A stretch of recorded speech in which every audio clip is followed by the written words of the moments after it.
তোমার যেটা প্রধান কাজ, তুমি আমাদের দিকে একটু তাকাবে ট্রাম্প, বুঝেছো?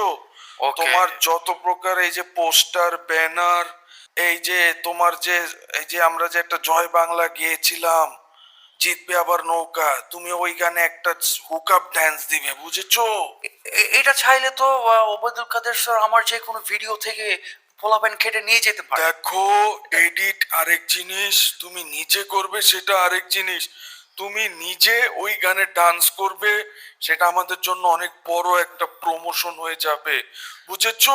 এটা তো আমি যখন তখন বানাই দিতে পারি। শোনো, তুমি যে জিতেছো বাংলাদেশে, কিন্তু আমরা মিষ্টি বিতরণ শুরু করে দিয়েছি। তোমার ব্যানার ব্যানার পোস্টারে তোমাকে স্বাগত জানিয়েছি, তুমি এগুলা দেখবে, বুঝেছো? আর বাংলাদেশকে নিয়ে একটু কথা বলবে, আওয়ামী লীগকে নিয়ে একটু কথা বলবে, বুঝেছো?